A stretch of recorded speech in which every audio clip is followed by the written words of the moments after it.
melalui saya secara langsung di Instagram saya maupun melalui penjelasan Ibu Ade Suryani di Pengadilan Negeri Jakarta Utara dan atau tim hukum saya, dalam hal ini Saudara Rahmat Riyadi dan kawan-kawan, bahwa saya sejak tanggal 21 September hari Senin 21 September 2025, kalau kita hitung posisi sekarang itu tanggal 10, berarti 19 hari yang lalu, betul ya? Hampir 3 minggu yang lalu, memang saya Razman Arif Nasution alias Dr. Ran menderita sakit di bagian kepala, khususnya di syaraf penyeimbang.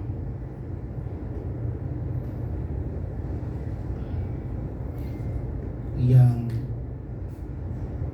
syaraf dimaksud sangat mengganggu keseimbangan tubuh saya, apakah ketika saya tidur untuk melihat pandangan ke depan, ke atas, ke bawah, ke samping, kiri dan kanan, terutama yang kiri. Jadi di awal saya menganggap bahwa sakit ini adalah vertigo biasa, karena memang saya sudah hampir 5 tahun mengidap vertigo plus GERD atau MAH, sehingga sebelum saya ke rumah sakit Koja Jakarta Utara, saya mencoba beristirahat 2 malam di kediaman saya di Jagakarsa, Jakarta Selatan. Dan ternyata hanya membaik sedikit. Maka kalau saudara-saudara ingat, pada waktu itu saya baru saja kembali dari Solo. Saya baru saja kembali dari Solo bertemu dengan Pak Jokowi. Kemudian saya mendeklarasikan kami Jokowi, Koalisi Masyarakat Indonesia Pendukung Jokowi. Kemudian di-up oleh media nasional dan daerah, dan saya diundang ke salah satu TV swasta untuk dialog, dan posisi saya agak sedikit membaik. Jadi sebelum tanggal 21 itu, persisnya tanggal 19, itu memang sudah terasa ada gangguan di kepala saya, terutama bagian kiri. Saya muntah, kemudian penglihatan terganggu, mutar gitu ya, dan saya istirahat. Agak membaik, dan pada waktu itu saya berpikir masih memungkinkan nggak kalau saya ini ikut di dialog televisi di Sampok Dimaksud, karena itu live. Alhamdulillah saya istirahat mulai dari subuh itu sampai dengan jam 4 sore. Jam 5 membaik sedikit, mandi, saya jalan ke studio, jam 7 dimulai. Nah, ketika dialog dimaksud, saya pun tidak begitu atraktif dan hanya menyampaikan pointers-pointersnya saja, dan ulangnya ya saya masih merasa belum pulih, tetapi alhamdulillah masih bisa mengikuti acara secara live. Sampai di kediaman, besoknya itu barulah saya bilang ke Bu Ade, istri, dan anak saya, Dokter Rizka dan Dokter Anggi dan Bu Eli. Akhirnya saya dibawa ke rumah sakit Koja. Kenapa ini saya jelaskan? Karena penting buat teman-teman sekalian, karena saya akan tidak lagi seatraktif dulu dalam membangun komunikasi sampai kesehatan saya benar-benar pulih. Nah, tanggal 21 September hari Senin, saya dan keluarga berangkat ke rumah sakit Koja. Nah, Bu Eli dan anak saya yang dokter itu berangkat dari Medan. Begitu sampai di rumah sakit Koja, saya langsung diperiksa dokter dan diperiksa semua. Karena memang saya sebelum ke rumah sakit Koja jam 10 malam itu saya sudah puasa. Saya sudah puasa untuk melakukan general check-up. Maka dicek semua, gula, kemudian liver, kemudian apalagi CT scan kepala dan lain-lain sebagainya. Dan ternyata setelah diperiksa semuanya alhamdulillah masih dalam batas normal, walaupun ada beberapa yang warning, tetapi ditemukan ada sedikit bercak di pembuluh darah otak saya. Nah, oleh dokter di rumah sakit Koja disebut dengan gangguan infak. Ada plak, ada gangguan di pembuluh darah yang membuat saya agak kaget. Ya, sebagai manusia kita agak was-was. Disebut dengan stroke infak. Jadi saya disebut terkena stroke infak, tapi ringan. Langsung kepala saya bercabang nih. Bagaimana cerita? Saya stroke, saya baik-baik aja. Semua tangan, jari, mulut, apa semua kan. Nah, tetapi kita tidak mungkin juga berbantah-bantahan dengan dokter dimaksud kan, karena itu adalah ahli syaraf dan ada juga penyakit dalam dan hasil CT scan dan alatnya baru. Nah, jadi kalau saya ditanya apakah rumah sakit daerah di Jakarta punya peralatan canggih dan bagus pelayanannya, saya akui bagus. Saya akui bagus. Alatnya baru, dan mendengar saya terkena stroke infak, maka saya diskusi dengan anak. Bagaimana menurut kalian sebagai dokter? Bu Ade juga yang bidan, yang koordinasi. Dan pada waktu itu saya berdiskusi dengan keluarga, karena 23 September 2025 akan dibacakan putusan, maka otomatis saya tidak bisa ikut. Maka saya minta Saudara Rahmat untuk membuat surat penundaan. Dan itulah sebabnya 23 September saya tidak datang. Pertanyaan berikutnya, kenapa ke rumah sakit Koja?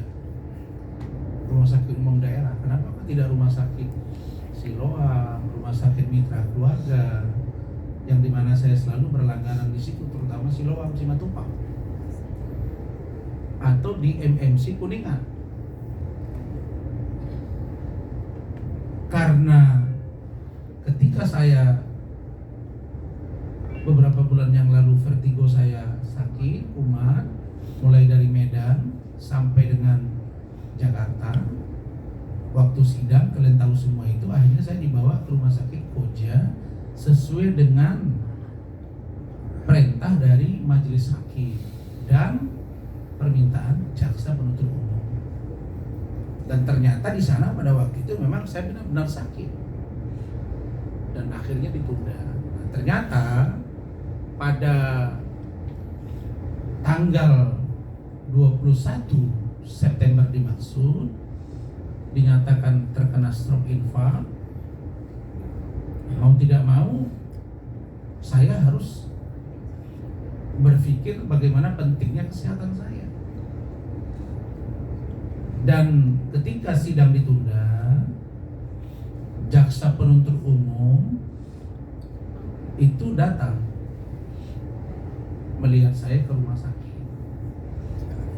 Dan semua percakapan saya dengan jaksa penuntut umum, terutama Pak Ari Sultan, itu ada. Jadi kalau ada yang ini ada di percakapan saya dengan beliau, ini bukan membuka data pribadi ya, ini hanya sekedar menjelaskan. Ini komunikasi saya dengan beliau ini intens, ada. Dan ketika Pak Ari Sultan datang ke rumah sakit, ada di situ yang dampingi saya Bu Ade, ada juga anak saya Dr. Rizka, Bu Eli, Pak Oli Usman, Ibu Eli Daneti, dan Rahmat. Dan di situ sudah saya beritahu, saya bilang, Adinda Ari, sepertinya saya harus ke Pineng untuk melakukan second opinion. Kenapa saya harus ke sana? Ya pertama saya tahu bahwa ya kalau boleh kita jujur, banyak orang sekarang banyak yang berobat ke luar negeri. Ya dalam pikiran kita mungkin penanganannya agak sedikit lebih baik. Yang kedua, anak saya juga minta untuk melakukan second opinion ke Pineng, dan itu sudah saya beritahu di awal. Silakan. Dan itu sudah saya beritahu di awal bahwa saya akan berangkat dan tidak ada masalah. Nah, maka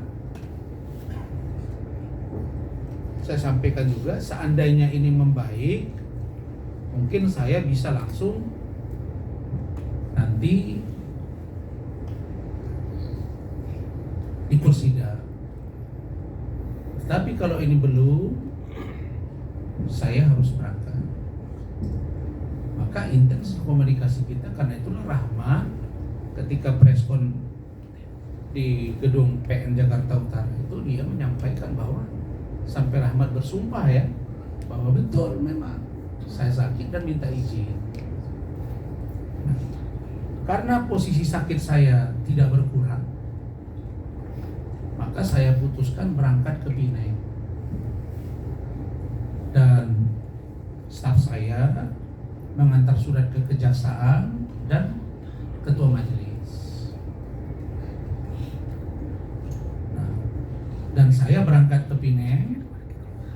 Sesampainya di Pineng itu hari Jumat sore, kami sampai di Rumah Sakit Island Hospital Pineng. Itu posisi pasien sudah full,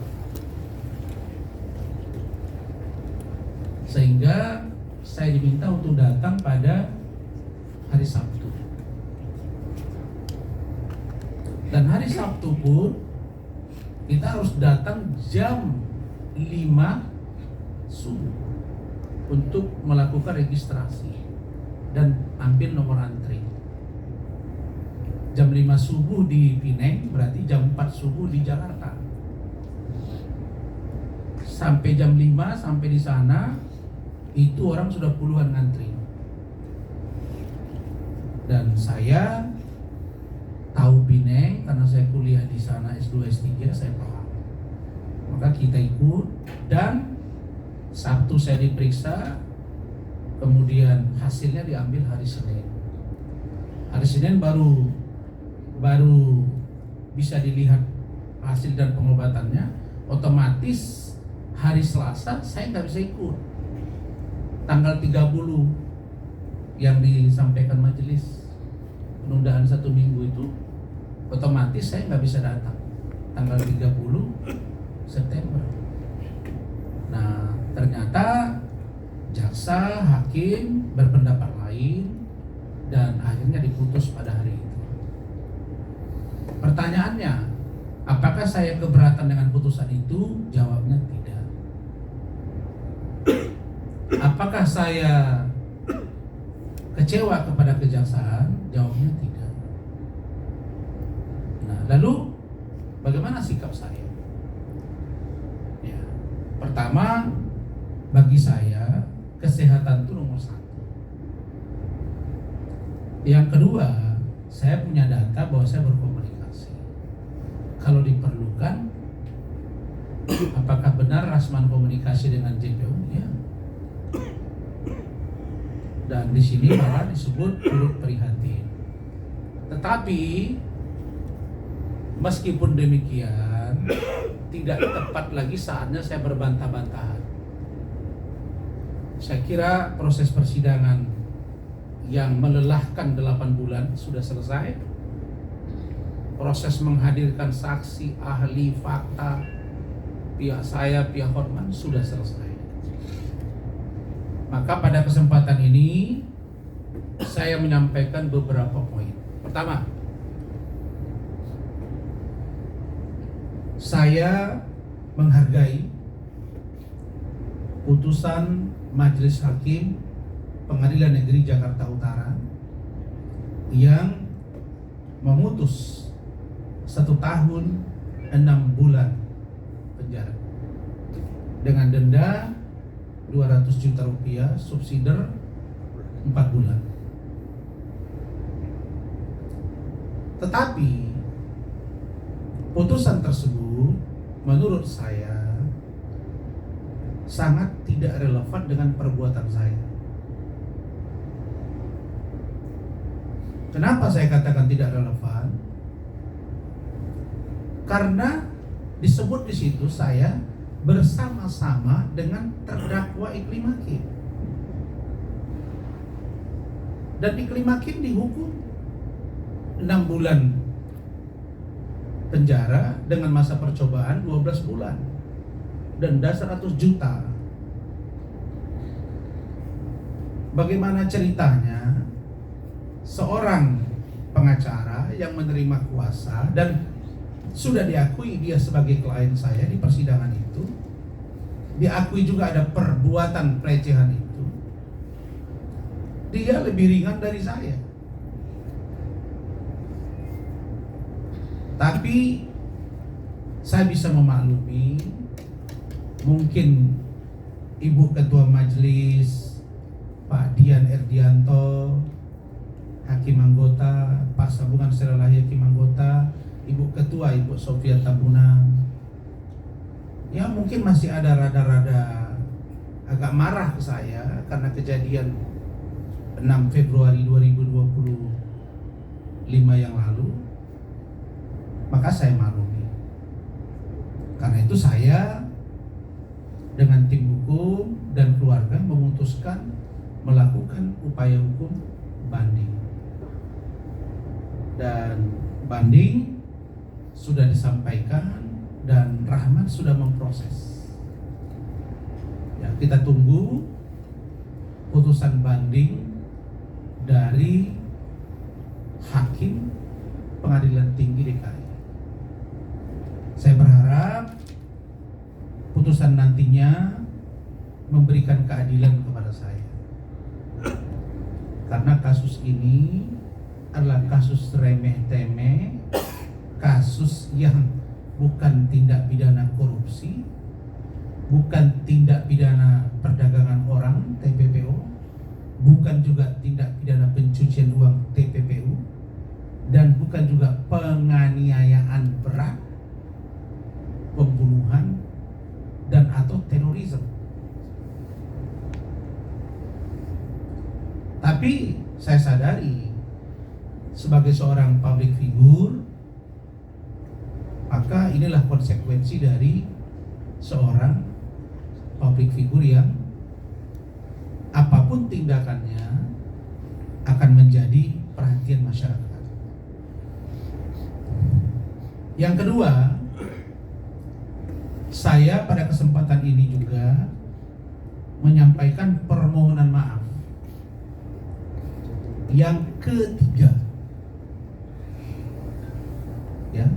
ketiga, kepada Bapak Ketua Mahkamah Agung Republik Indonesia, kepada Ketua Komisi Yudisial Republik Indonesia, kepada Badan Pengawas Mahkamah Agung, kepada Ketua Pengadilan Tinggi DKI Jakarta, kepada Ketua PN Jakarta Utara, dan kepada Ketua PT Ambon,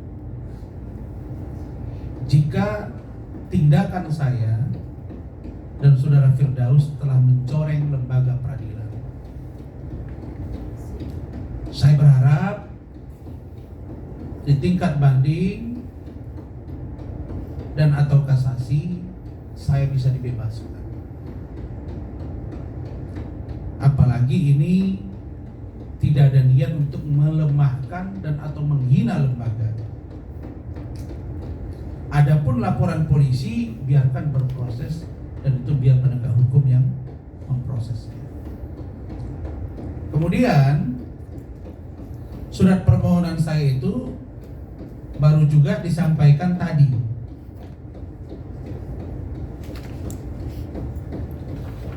Di suratnya tadi, ini yang ketiga kali surat permohonan maaf dan minta pembekuan PAS dicabut untuk diaktifkan kembali berita acara sumpah saya. Jadi 3 kali ini saya berharap mari kita saling mendengar, saling memaafkan, karena masih banyak urusan penegak hukum di negara ini yang lebih berat daripada persoalan saya. Yang ketiga, saya juga menyampaikan permohonan maaf kepada Bapak Jaksa Agung Republik Indonesia, Bapak Jaksa Agung Muda Pengawasan, Bapak Jaksa Agung Muda Tindak Pidana Umum, Bapak Jaksa Agung Muda Intelijen Pak Reza Mantovani, Bapak Ketua Kepala Kejaksaan Tinggi DKI Jakarta, dan Kepala Kejaksaan Negeri Jakarta Utara. Jika sikap saya tersebut dianggap sebagai sebuah pembangkangan, saya berharap pada kesempatan ini saya bisa dimaafkan, karena keberangkatan saya semata-mata untuk berobat. Setelah dari Jakarta ke Pineng, saya harus terbang ke Medan, karena memang yang menangani saya dokter kemarin di Medan, di Meta Medica, dan Bapak Profesor Dr. Terawan Agus Putranto, mantan Menteri Kesehatan Republik Indonesia, sedang menangani pasien di Medan. Jadi ada 2 kepentingan saya di Medan. Pertama, untuk koordinasi dan konsultasi kepada dokter yang menangani saya di Medan, yang selama saya vertigo kena beberapa kali. Yang kedua, saya bertemu dengan Dr. Terawan, dan alhamdulillah beliau sudah tangani dan mulai membaik. Atas tindakan dimaksud, saya menyampaikan permohonan maaf, sehingga saya berharap ke depan semuanya akan baik-baik saja. Saya percaya lembaga kejaksaan dari atas sampai ke bawah pasti paham bahwa kasus saya dengan Hotman ini adalah kasus yang sebenarnya tidak ada apa-apanya. Hanya saja barangkali karena viral menjadi atensi publik. Dan saya percaya Kejaksaan Agung Republik Indonesia pasti akan sangat profesional. Berikutnya, ini saya sampaikan supaya teman-teman semua paham maksud dan tujuan saya.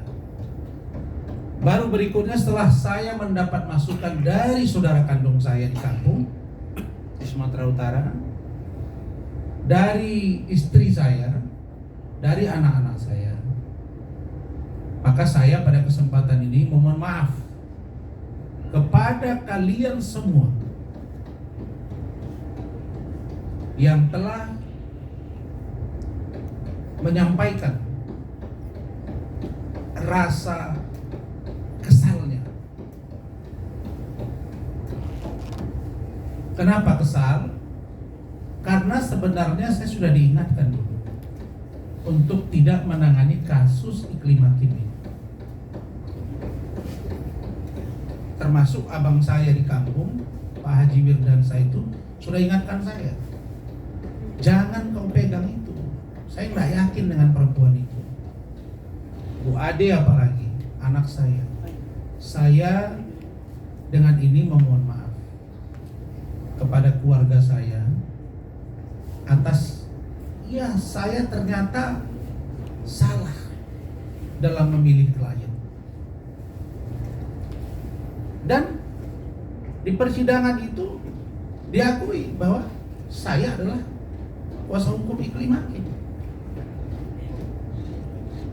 Bahwa ada perbuatan pelecehan itu yang diakui oleh Iklim Hakim, diperkuat oleh Kementerian PPA Ibu Ica.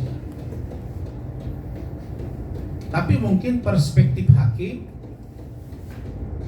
dan jaksa berbeda. Nah, karena itu pada kesempatan ini saya juga meminta maaf kepada siapapun yang merasa terganggu dengan kegaduhan dan pernyataan saya dan Iklim Hakim terkait dengan dugaan pelecehan seksual itu. Kepada siapapun. Maksudnya apa? Ya, sebagai manusia saya boleh khilaf. Niat saya baik menolong, tapi ternyata menjadi masalah. Karena itu saya berharap agar persoalan ini tidak perlu diperpanjang lagi, biarkan sampai di pengadilan. Dan saya minta juga Saudara Hotman Paris Hutapea untuk tidak terlalu berkomentar lagi, urusan ini kan sudah selesai. Saya catat tadi sudah 42 bulan, sama dengan 3,5 tahun lebih 1 bulan. Buat apa juga dikomentari lagi urusan ini? Apalagi masih berkomentar terkait dengan urusan laporan Ketua Pengadilan Negeri Jakarta Utara di Mabes Polri. Jadi saya melihat bahwa sudahlah, kita sudah sama-sama dewasa. Saya dalam pengadilan itu sudah sampaikan kepada kalian, yang paling penting bagi saya bukan vonisnya, tapi bahwa Iklim Hakim memberi kuasa kepada saya itu terfaktakan. Itu saja. Karena di Mabes Polri, ketika mediasi, ketika konfrontir, ketika gelar perkara, Iklim Hakim itu tidak mengakui ada tanda tangan kuasa kepada saya. Tapi di persidangan dia mengakui. Jadi kalau Hotman dan saya masih berseteru urusan ini sama dengan buang waktu. Dan kita dianggap orang bodoh gitu. Ini kasus kok tidak ada endingnya gitu. Mau dendam Krasman, mau dendam apa? Saya yang penting sudah saya faktakan. Dan kalau ini misalnya dihukum dengan ini, itu sebuah konsekuensi. Di penjara juga nggak mati, kalau nggak mati kata Allah. Dan itu biasa dalam sebuah perjuangan. Tapi biar rakyat yang menilai, biar hakim yang menilai, biar Mahkamah Agung yang menilai. Jadi nggak guna juga gitu. Dan mari kita minta agar Hotman, sudahlah kan kau fokus aja ke kasus yang kau tangani. Kan katanya pengacara ngetop, kasus gede-gede. Ya, saya ini apalah, saya kan pengacara junior, dibanding sama cincinnya sekian puluh miliar, ya kalah lah cincin saya. Dan saya perlu memberitahu bahwa iklim hakim itu bukan saya bujuk-bujuk. Saya yang berseteru saja dengan Uya-Kuya udah clear. Yang berseteru saja dengan Richard Lee sudah clear. Masa dengan Hotman gak clear-clear? Dan ini adalah sikap di mana iklim hakim pun dinyatakan bersalah. Artinya perbuatan iklim hakim itu ada. Kenapa? Kok ke saya dendamnya nggak habis-habis? Udahlah, dendam itu bahagian dari penyakit hati. Mari kita doakan agar kasus impor gula yang dipegang Hotman bisa menang. Mari kita doakan Nadiem Makarim yang dia lagi pra-peradilan bisa menang. Nah, urusan Lukas, urusan ini saya nggak ikut-ikut. Nah, mulai hari ini teman-teman, tolong jangan ditanyai saya urusan Hotman. Saya fokus ke kesehatan saya dan fokus dengan kerjaan saya yang lain. Itu, ya. Apakah Rasman sekarang nggak berani lawan Hotman? Nggak begitu. Saya pikir ini sudah enough. Selesai.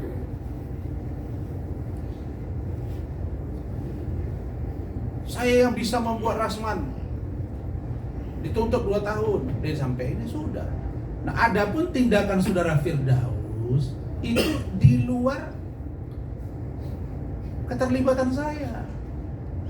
Saudara Firdaus dia merasa kecewa, dia merasa marah, dia buat pernyataan itu dia dengan Firdaus. Tapi kok urusan ini dibawa nama saya, urusan Lukas saya dibawa.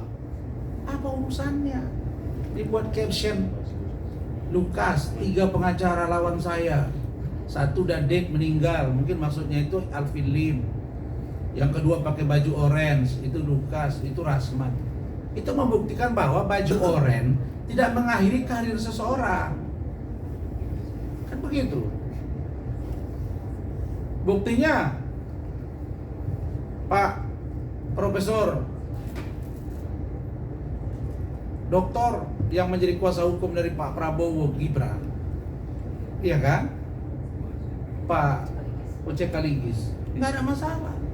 Frederick Yunadi, nggak ada masalah. Apalagi saya urusan ini. Tapi buat apa kita membahas ini kalau untuk menghabiskan waktu? Jadi saya kira itu teman-teman semua. Baru kemudian poin yang kedua, tadi poin pertama ya dengan beberapa subtema. Pada kesempatan ini saya sampaikan bahwa saya terima kasih kepada Bapak Kapolda Sumatera Utara, Ilwasda Polda Sumatera Utara, Bapak Kombes Pol Nanang, yang telah mengatensi laporan saya. Dan alhamdulillah Kamis yang lalu, ya, Kamis lalu tanggal 2 Oktober 2025 telah dilakukan pemeriksaan sidang etik terhadap penyidik Cyber Polda Sumut yang saya laporkan di kasus Denny Cariesta, saudara JPN, dengan demosi 2 tahun, mutasi, penempatan khusus 20 hari, dan meminta maaf secara lisan dan tulisan kepada saya dan kepada Kapolri. Apakah ini saya bangga? penyidiknya kena etik. Saya tidak bangga. Apakah saya senang terhadap tindakan ini karena dia menerima aliran dana dan sekarang putusan ini diterima oleh dia, oleh JPN? Dia tidak banding.